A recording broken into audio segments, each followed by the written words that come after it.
हो सकता है कि सुब्रत पाठक का घर ही पहली बार में चपेट में आ जाए। जलते घर को देखने वालों, फूस का छप्पर आपका है, आग के पीछे तेज हवा है, आगे मुकद्दर आपका है। आप नेपाल को देख लिए तो अपने यहाँ सुधार करिए। मेरे कत्ल पे आप भी चुप है, अगला नंबर आपका है। राहुल गांधी जी भारत की समस्याओं पे बोल रहे हैं। अगर स्थितियाँ कुछ भी आने फाने में बदली तो राहुल गांधी तो जाएंगे इटली। सुब्रत पाठक जी राहुल गांधी जी पे और अखिलेश यादव जी पे बोल रहे हैं। सुब्रत पाठक जो कह रहे हैं तो ये तो बेवकूफ आदमी है। सुब्रत पाठक सतर्क होने की बात लोग नहीं कर रहे हैं, उसकी प्रतीक्षा कर रहे हैं। सत्ता जाने दो, सरकार जाने दो, फिर ऐसे लोगों से पूछा जाएगा तुम्हारे मामू नरेंद्र मोदी और उसका भाई तरीपार कहाँ जाएगा? इनके पास कुछ भी नहीं है, ये सिर्फ जुमलों की सरकार है। गोदी मीडिया मत बनिए। अरे हम सरकार की जब कोई बात आती है तो गोदी मीडिया का नाम ले लिया जाता है। सरकार सिर्फ बदले की भावना से प्रदेश के अंदर जो काम कर रही है, ये समाजवादी पार्टियों के लोगों का यही समस्या होती है। सुब्रत पाठक को गलत बयानबाजी नहीं करना चाहिए। नमस्कार, मेरा नाम है सिद्धार्थ सूर्यवंशी। स्वागत है आप सभी का नारद टीवी के विमर्श मंच पर। दोस्तों, इस वक्त मैं मौजूद हूँ लखनऊ में और लखनऊ का यह दारुल सफा है। जैसा कि उत्तर प्रदेश की राजनीति में लगातार हलचल देखने को मिलती है। अभी विगत दिनों पहले कन्नौज के पूर्व सांसद और अखिलेश यादव के प्रतिद्वंदी रहे सुब्रत पाठक ने ऐसा बयान दिया कि समाजवादी पार्टी लगातार उनके ऊपर और पार्टी के ऊपर हमला करती नजर आ रही है। अगर हम बात करेंगे सुब्रत पाठक के बयान की, तो उन्होंने कहा कि अगर नेपाल जैसी स्थिति भारत में आती है तो सबसे पहले राहुल गांधी के घर फूके जाएंगे, अखिलेश यादव के घर फूके जाएंगे। इस तरीके के बयान के बाद में लगातार अगर यहाँ पे उत्तर प्रदेश में गर्मागर्मी देखने को मिल रही है। आइए हमारे साथ में कुछ लोग हैं, जिस तरीके की बयानबाजी चल रही है उत्तर प्रदेश में, क्या कहेंगे? पत्रकार महोदय, चाहे बांग्लादेश रहा हो, चाहे श्रीलंका रहा हो, चाहे नेपाल रहा हो, वहाँ बेरोजगारी बढ़ी, भ्रष्टाचार बढ़ा, तब जैनजी के लोगों ने इस तरह का कार्य किया। भारत में भी अगर प्रधानमंत्री और मुख्यमंत्री सुधार नहीं किए, भारत सरकार सुधार नहीं किया, तो जनता कब तक बर्दाश्त करेगी? यानी जैनजी का मतलब नौजवान कब तक जो है ये सब बर्दाश्त करेंगे? तो ये सोचना चाहिए, सरकारों का जो है रोजगार का सृजन करना चाहिए, भ्रष्टाचार समाप्त करना चाहिए। और जो सुब्रत पाठक जी बोल रहे हैं, ऐसा नहीं है। हो सकता है कि सुब्रत पाठक का घर ही पहली बार में चपेट में आ जाए, क्योंकि वो ये थोड़ी देखते किसका घर है, वो घर नहीं देखते। वो जो बड़े बड़े भ्रष्टाचारी हैं, बड़े बड़े नेता हैं, उनके यहाँ गए। सबसे पहले तो लोग प्रधानमंत्री के यहाँ पहुंचे थे, आपको याद होगा। लोग कुर्सी छोड़ के भाग गए, चाहे बांग्लादेश में रहा हो, चाहे नेपाल में रहा हो, चाहे श्रीलंका में रहा हो। तो जब सुधार नहीं होगा देश में, हम कहते हैं नौबत क्यों आवे? आप नेपाल को देख लिए तो अपने यहाँ सुधार करिए, यहाँ बेरोजगारों को रोजगार दीजिए, देश से भ्रष्टाचार समाप्त करिए, देश से महंगाई समाप्त करिए। वो नौबत क्यों आए? आप पहले सतर्क हो जाइए। तो सतर्क होने की बात लोग नहीं कर रहे हैं, उसकी प्रतीक्षा कर रहे हैं कि जिस तरह से श्रीलंका में हुआ, बांग्लादेश में हुआ, नेपाल में हुआ, जैनजी वालों ने किया, वही भारत में क्या हो जाए। तो जब सुधार करना है, यहाँ भी MSc, MCom और MA करके और PhD डिलीट करके, IIT करके, BTech करके, MTech करके,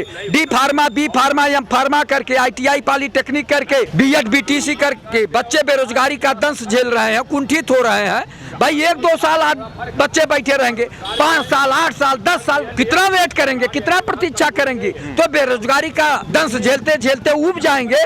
तो अभी तो उग्र होंगे कि एक तरफ लोग मालामाल बने हुए हैं, मोदी जी क्यों नहीं उस पर ध्यान देते हैं? इन भ्रष्टाचारियों का जो है जेल भेजे, इनकी संपत्ति जब्त करें। जो अपराध जगत से ये संपत्ति कमाए हुए हैं, ये अपराध जगत का पैसा है, तो इसको क्यों नहीं राज की संपत्ति घोषित करते? उन्हें जेल क्यों नहीं भेजते हैं? केवल जैनजी का जो है वेट कर रहे हैं, प्रतीक्षा कर रहे हैं। राहुल गांधी भी तो कह रहे हैं कि जैनजी वाले तैयार हो जाएंगे, लगा होने वाला है बड़ा हाइड्रोजन बम वाला जो मामला चल रहा है। देखिए, राहुल गांधी जी भारत की समस्याओं पे बोल रहे हैं, लेकिन सुब्रत पाठक जी एक व्यक्ति, 2 व्यक्ति पे बोल रहे हैं, राहुल गांधी जी पे और अखिलेश यादव जी पे बोल रहे हैं।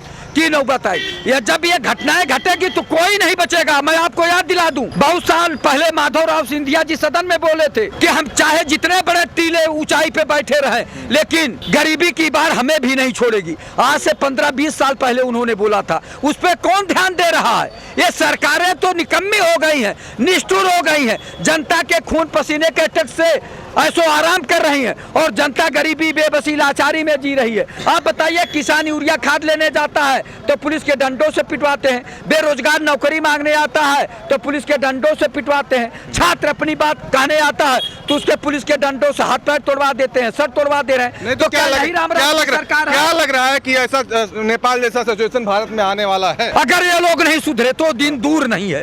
इनको सुधार लाना पड़ेगा, बेरोजगारी कम करना पड़ेगा, भ्रष्टाचार समाप्त करना पड़ेगा, तब जो है भारत की जनता जो है राहत में रहेगी। नहीं तो एक बात बताइए, जब अन्य देशों पड़ोसी देशों में इस तरह की हो गई तो क्या यहाँ पे नहीं हो सकता है? हो सकता है, लेकिन सचेत रहिए। हम ईश्वर से प्रार्थना करते हैं कि ऐसी नौबत न आवे, लेकिन अगर नहीं सुधार होगा तो क्या यहाँ नहीं हो सकता? हो भी सकता है भाई। नौजवान यहाँ भी है, 65% नौजवान भारत में है और यहाँ की गरीबी, बेबसी, लाचारी, बेरोजगारी देख रहे हैं और नेताओं को माला माल देख रहे हैं। जब गरीबी और अमीरी की खाई लंबी हो जाएगी तो नौबत तो आ ही जाएगी, कोई नहीं रोक सकता। ये बताइए, सुब्रत पाठक जो अखिलेश यादव के प्रतिद्वंदी, जो कन्नौज से पूर्व सांसद रहे हैं, वो कह रहे हैं कि अगर नेपाल जैसी हालत यहाँ उत्तर प्रदेश में आती है या भारत में आती है तो सबसे पहले राहुल गांधी का घर जलाया जाएगा, अखिलेश यादव का घर जलाया जाएगा, ये सब दौड़ा दौड़ा के रोडों पे मारेंगे इन लोगों को। क्या कहेंगे इसको? सुब्रत, एक शेर से अपनी बात की शुरुआत करूंगा कि जलते घर को देखने वालों फूस का छप्पर आपका है। जलते घर को देखने वालों फूस का छप्पर आपका है। आग के पीछे तेज हवा है, आगे मुकद्दर आपका है। उसके कत्ल पे मैं भी चुप था, मेरा नंबर अब आया और मेरे कत्ल पे आप भी चुप है, अगला नंबर आपका है। अच्छा, क्या बात है? सुब्रत पाठक जो कह रहे हैं तो ये तो बेवकूफ आदमी है सुब्रत पाठक। इसको जितना कहिए उसके बाद कोई इस इंसान को ये नहीं कहेगा कि ये पूर्व सांसद की भाषा हो सकती है। अरे वो आपके पार्टी के डिम्पल यादव को हरा चुके हैं, काहे बेवकूफ कह रहे हैं भाई? बिल्कुल महा बेवकूफ, बुड़बक उसको सीधे सीधे कह लीजिए। उसके अकल नाम की कोई चीज नहीं है। अभी अखिलेश जी ने उसको नहीं हराया, वो नहीं बताओगे? डिम्पल जी को तो बता दिया।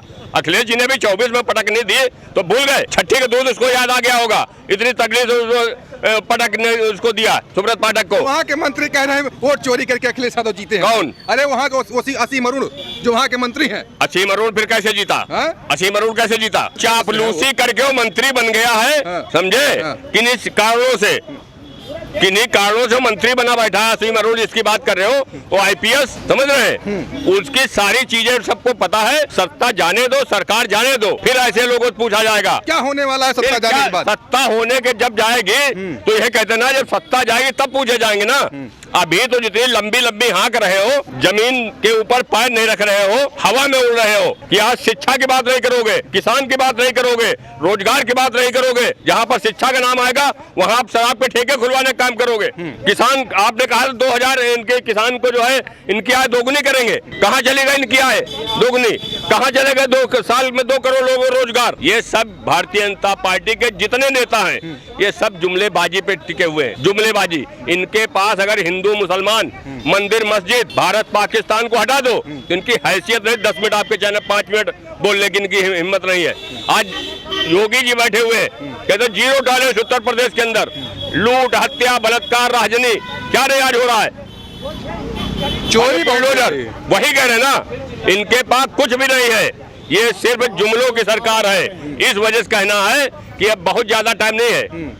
अभी 24 का जो हाल हुआ था उत्तर प्रदेश के अंदर इनका, इससे बुरा 27 में इनका हाल होगा। 27 से पलट देंगे आप? 27 में जाना तय है, लिख लो आज, 100% जाना तय है। प्रदेश की आवाम, किसान, नौजवान, रोजगार जो बेरोजगार घूम रहा है, ये पूरी तरीके से योगी जी की हुकूमत से परेशान है। परेशान है, पूरी तरीके से परेशान है। उधर कह रहे हैं लोग उनकी नीतियों को गिना रहे हैं, कह रहे हैं 0 टॉलरेंस की लेकर के बेरोजगारी खत्म कर रहे हैं, रोजगार मेला लगा करके रोजगार बांटा जा रहा है, चाहे वो प्राइवेट सेक्टर हो चाहे जो भी हो। 5 काम आप उनको बताओ ना, उनको बताओ जो अंधभक्त है, जो अंधभक्त है वो ये चीजें करेंगे। अभी एक लखीमपुर में नौकरी निकली थी, 27 नौकरी, समझे? 27 नौकरियां, उसमें टेनी जैसे लोग अपने पूरे परिवार को भर लिए, समझ रहे हैं आप?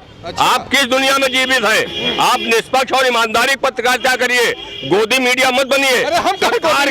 सरकार की जो सबसे बड़ी कमियां हैं। सुनिए भाई साहब, सुनिए चाचा, जब कोई बात आती है तो गोदी मीडिया का नाम ले लिया जाता है। ये समाजवादी पार्टियों के लोगों का यही समस्या होती है। अगर बात करो कोई, हम तो मुद्दे की बात कर रहे हैं, हम तो बात कर रहे हैं कि सुब्रत पाठक से लेकर के तमाम ऐसी चीजों को हम आपसे सवाल करते हैं तो सवाल को कहते हैं आप गोदी मीडिया हो, आप भाजपा के बिके पत्रकार हो। मैंने भाजपा से बिके पत्रकार, मैंने कहा आप गोदी मीडिया की बात मत करिए। आप, मैंने कहा आप निष्पक्ष ईमानदारी की पत्रकारिता करिए।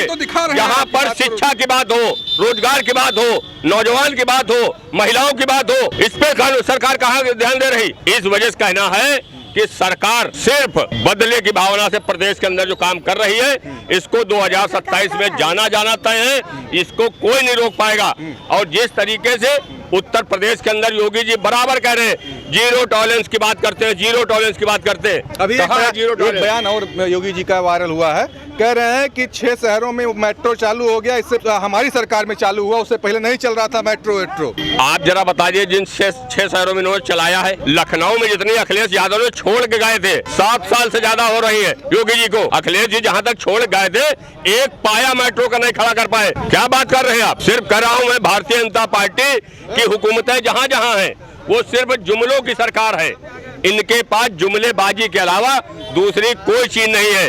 रात दिन राम राम जपना, पराया माल अपना, ये सिर्फ मुसलमानों के प्रति मस्जिदों की जांच कराएंगे, मदरसों की जांच कराएंगे, दाढ़ी टोपी से इनको नफरत है। इस वजह से कहना है, एक संत महंत की ये भाषा नहीं हो सकती है। संत महंत काम ये होता है कि वो सबके लिए मुख्यमंत्री है, प्रदेश के 24-23 करोड़ प्रदेश वासियों के मुख्यमंत्री है। कार तो कह रहे सबके लिए किया जा रहा है। कहाँ किया जा रहा है? कहाँ किया जा रहा है? कहाँ किया जा रहा है? बताते तो हैं लोग, भाजपा तमाम फिर वही योगी जी सब कुछ भाजपा वाले कहेंगे। भाजपा वाले तो क्या क्या नहीं कहेंगे ना। अभी रुकिए थोड़ा और, अभी वक्त बाकी है, 6 महीना और जाने दीजिए, फिर ये देखिए कैसे भागम भाग इनकी मचेगी। ये भारतीय जनता पार्टी के जो जुमलेबाज हैं, इनका कहीं पता ठिकाना नहीं लगेगा। सुब्रत पाठक ने कहा जिस तरीके से कि जब नेपाल जैसी स्थिति भारत में आएगी तो उस समय सबसे पहले अखिलेश यादव के घर जलाए जाएंगे, राहुल गांधी के घर जलाए जाएंगे। क्या कहेंगे इसको लेकर? देखिए, किसी के ऐसे मतलब उल्टा सीधा बयान देने से मतलब जो है कि कोई गलत काम नहीं करने वाला है। ठीक है, जनता समझदार है, सभी लोग समझदार हैं। ऐसा नहीं कि मतलब जो है कि कोई पागल और यहाँ पे इस तरह के लोग जो इस तरह के बयान दे रहे हैं, ये सभी लोग, तो उनको मतलब किसी भी तरह का सोचने समझने की बहुत ज़्यादा ज़रूरत है। मैं तो यही कहूँगा कि वो सोचें समझें कि क्या कर रहे हैं। वो अपने ही सरकार पे मतलब गलत बयान दे रहे हैं, क्या देना चाहिए क्या नहीं देना चाहिए, पहले उनको ये समझना चाहिए। अगर हाँ बिल्कुल। क्या कहेंगे चाचा, जिस तरीके से देख रहे हैं कि बड़ा बवाल चल रहा है, जनजी की संस्था जिस तरीके से वहाँ आग लगाई है, वैसे कह रहे हैं लोग यहाँ भी हो जाएगा, उतना भारत देश में भी। ये भाई साहब पाठक से पहले सड़ी गांठ दुबे भी बोल चुका है। हाँ। सड़ी गांठ दुबे भी बोल चुका है, क्योंकि उसको मैंने इस नाम से इसलिए नवाजा है, उसकी बदतमीजियों की इंतहा हो चुकी है। वो ये कहता है कि राहुल गांधी कहाँ जाएंगे, तेजस्वी कहाँ जाएंगे, अखिलेश जी कहाँ जाएंगे। और मैं बता देता हूँ, अगर स्थितियाँ कुछ भी आनन में बदली तो राहुल गांधी तो जाएंगे इटली और पूरी इंडिया गठबंधन जाएगी इटली। तुम्हारे मामू नरेंद्र मोदी और उसका भाई तरीपार कहाँ जाएगा? उसने तो 192 देशों को, हिंदुस्तान मिला के 193 देश है हमारे पूरे मुल्क दुनिया भर में, तो 192 देशों से जो बिगाड़ के रखी है उसने, वो कहाँ जाएगा तुम्हारा मामू और तरीपार अमित शाह? पहले सवाल करो पाठक। विदेश नीति देखिए नरेंद्र मोदी की। विदेश नीति इनकी गई तेल लेने, इनकी विदेश नीति गई तेल लेने। और सवाल किससे करोगे? नेपाल में क्या पक्ष मारा गया कि विपक्ष मारे गए? जी नहीं, वो गलती से जो उसमें इन्वॉल्व हुए होंगे या कुछ उन्होंने हरकतें की होंगी, क्योंकि वहाँ पर एक ही 2-3 परिवार है जो मिलके कई सालों से सत्ता बना रहे। हाँ। तो इसलिए वो हो सकता है उसकी चपेट में वो आए। हाल तो यहाँ भी चल रहा है, कई परिवार मिलकर के यहाँ राज कर रहे हैं। हमारा राज तो नहीं चल रहा ना। हाँ। इसका मतलब आपने बात सही कह दी, इसका मतलब चंद्रबाबू नायडू भी पहले जाएंगे। हाँ। और नीतीश कुमार भी पहले जाएंगे मोदी के साथ साथ। भैया सत्ता में तो यही है ना। हाँ। और इनके गठबंधन में तो यही है। हम तो इनके गठबंधन में कांग्रेस गठबंधन या इंडिया गठबंधन तो है नहीं। पहले कौन जाएगा? आ जाएंगे ना, तब तक आ जाएंगे। कौन आ जाएंगे? ये चंद्रबाबू नायडू, नीतीश कुमार, ये सब बात ये तो पलटते रहते हैं बार बार। आ जाएंगे तो फिर सरकार कहाँ रहेगी मोदी की? फिर मोदी की सरकार कहाँ रहेगी? अब जब मोदी की सरकारें नहीं रहेगी तो नेपाल जैसी स्थिति आएगी नहीं। ये तो भगवान की बहुत शुक्र है और आपके मुंह में घी चक्कर। अगर साले यही नहीं रहेंगे तो नेपाल जैसी हादसा होएगा ही क्यों? ये क्योंकि नरेंद्र मोदी खुद दंगे कराना चाहता है, हाँ। क्योंकि वो 240 पे अटक चुका है। ये अमित शाह, नरेंद्र मोदी दंगे करा के हाँ। मध्यावधि चुनाव कराना चाहते हैं, हाँ। ताकि मैं फिर से बहुमत पालूं। तो कहाँ क्योंकि पा मैं- जाएंगे? आप अरे- लोग कह रहे हैं कि हम आने ही नहीं देंगे, इंडिया गठबंधन कहाँ आने दे रहा है वो तो उनको? अपनी कोशिश तो करेगा ना, वो हाँ। इसीलिए दंगे कराना चाह रहा है। पूरे हिंदुस्तान में ये गुजराती दोनों हाँ। पूरे देश में दंगे कराना चाह रहे हैं। इसीलिए पाठक जैसे लोग हाँ। और ये सरी धतून जैसे लोग, शरीकांत दुबे जैसे लोग इस देश में नफरत फैला रहे हैं, ताकि हिंदू मुस्लिम हो जाए, दंगे हो जाए और राष्ट्रपति शासन लग जाए। फिर 6 महीने के अंदर मोदी ने चुनाव करा ले और पूरी बहुमत में आ जाए। तो ये नरेंद्र मोदी का प्लान है। मैं तो खुलेआम कहता हूँ, नरेंद्र मोदी वोट छोड़, गद्दी छोड़, क्योंकि ऐसे डकैत, ऐसे देशद्रोह को सब गद्दी में रहना नहीं चाहिए। देशद्रोह का अरे मुकदमा आप वोट चोरी की बात कर रहे हैं वोट चोरी देशद्रोह सुनिए, आता है। सुनिए, सुनिए, वोट सुनिए। चोरी देशद्रोह में अभी आता है। भाई छात्र- एक मेरा सवाल है, ये हलाल क्या होता है? एक मिनट, बीच में अपनी बात क्या, दूसरी बात क्या सरदार जी? अरे बीच में तो मैं तो बोल लूँ ना, मैं तो हम उनसे बात कर रहे हैं ना। मैं पूरा बोल लूँ ना। हम बोलने का मौका देंगे, बोलने का मौका देंगे आपको। एक मिनट बता, हाँ, मौका देंगे, एक मौका मिनट, हाइड्रोजन बम से क्यों डर रहा? अभी तो हमने फुलझड़ी तो छोड़ी। फोड़ो ना हाइड्रोजन बम, वहाँ कहीं नहीं फोड़ रहे राहुल तो हमने- गांधी, केवल कह रहे हैं। काहे कहेगा क्यों? कल फुलझड़ी नहीं छोड़ी, झुलस के रह गई पूरी भाजपा। उसमें तिल मिलाया कौन? अनुराग ठाकुर हाँ। कह रहा, और ये तो हाइड्रोजन छोड़ लेते फुलझड़ी। अरे फुलझड़ी में ही तुम झुलस के रह गए। अगर हाइड्रोजन छोड़ दिया तो कहाँ गए जाएगी भाजपा? आज कहाँ छोड़ेंगे जाएगी? कल। हमारा लगातार हम तीसरी बार छोड़ चुके। हाँ। एक बार छोटा बम, फिर उसके बाद छोटा बम, फिर ये फुलझड़ी छोड़ी। हम वो भी छोड़ेंगे और समय समय पर छोड़ते रहेंगे। सुप्रीम कोर्ट ने कहा है चुनाव आयोग को, इलेक्शन कमिश्नर को, अगर तुमने SIR के साथ कोई भी बदतमीजी की तो बिहार का चुनाव रद्द कर देंगे, पुरानी वोटर लिस्ट में चुनाव किए जाएंगे, तब तुम्हें सबक आ जाएगा। इसलिए सुप्रीम कोर्ट के मामले में दखल मत देना। ये बताइए, सुब्रत पाठक का बयान सुने होंगे आप, कह रहे थे कि अगर नेपाल जैसी स्थिति भारत में आती है तो सबसे पहले राहुल गांधी का घर जलाया जाएगा, अखिलेश यादव का घर जलाया जाएगा, उन दौड़ा दौड़ा के रोड पे पीटा जाएगा। क्या कहेंगे? नहीं, सुब्रत पाठक को गलत बयानबाजी नहीं करना चाहिए। अगर नेपाल, श्रीलंका, बांग्लादेश, फलाना ढिमाका, ठीक है, एक तो मेरे देश की जनता सबसे समझदार है, विश्व का सबसे बड़ा लोकतंत्र है। हम हमेशा जो जवाब देते हैं, अगर हमको सरकार की बातें नहीं समझ में आती हैं तो वोट के माध्यम से उस सरकार को पलट देते हैं, वो चाहे प्रदेश की हो चाहे केंद्र की हो। हम लोग हमेशा लोकतंत्र में विश्वास करने वाले लोग हैं, संविधान को मानने वाले लोग हैं और उसी अनुसार चलेंगे। और पूरे भारत के अंदर हमारे देश का नौजवान बहुत समझदार है, कोशिश कर रहा है कि पढ़ लिख के अगर उनको नौकरी नहीं मिले, एक्चुअली में नौकरी इतना सरकार नहीं भी दे सकती है, तो कोशिश ये है कि पढ़ लिख के अपना अपना कुछ ना कुछ रोजगार कर रहा है। और रोजगार कितनों को देंगे, कहाँ से देंगे? सरकार के पास उतना पैसा नहीं है। तब कहें 2 करोड़ का रोजगार का वादा कर दिया। नहीं, रोजगार सबके पास है, एक मिनट हम रोजगार सबके पास है, हर चीज सबके पास है। सब खाली उल्लू बनाते हैं, बेरोजगार ने रोजगार नहीं है। तब कहे चिल्ला रहे हैं लोग बार बार? भाई ये सब है कांग्रेसी है। कौन कांग्रेसी है? दलाल वाले। मतलब जो मांग ले वो कांग्रेसी हो गया। किसके पास काम नहीं है? हैं? अकाउंट का काम फ्री है। कौन एक आदमी ने बताया मेरे पास काम नहीं है? सड़कों पे कौन आता है? कोई नहीं आता। छात्र आते हैं ना? कोई नहीं आता। तो कौन रहते हैं? सबको नौकरी मिलती है, हैं? सबको नौकरी मिलती है। साल भर में कितने कितने धरने होते हैं, तमाम ऐसी चीजें होती है, काहे नहीं होती है? फिलहाल वो हमने धरने देखे नहीं अभी तक यहाँ तक। पहले होते थे, अब नहीं देखे मैंने। अब नहीं देखे। यही है, आंखों में पट्टी मर जाती है। भैया यहाँ पे धरने अभी तक मैंने देखा नहीं। नौकरी सबको मिलती है। जो बता रहे महंगाई बॉम्बे में साला 1.25 लाख का मोबाइल बेच रहा, कैसे गरीबी आ गई? वहाँ तो गरीबी नहीं आती हर जगह, गरीबी कहीं नहीं है। फिर भी मोदी आएगा, योगी आएगा और कोई नहीं आएगा। कोई नहीं आएगा। जिस देश के अंदर 10 करोड़ लोग लाइन में लगे हो एप्पल का मोबाइल, आईफोन खरीदने के लिए, और लोग कहते हैं काम नहीं है, गरीबी नहीं है। असल में जो मक्कार हैं और गंवार हैं, जो काम नहीं करना चाहते हैं, उन्हीं का है। अगर आप करना चाहोगे तो रोजगार बहुत कुछ है। अरे कुछ नहीं तो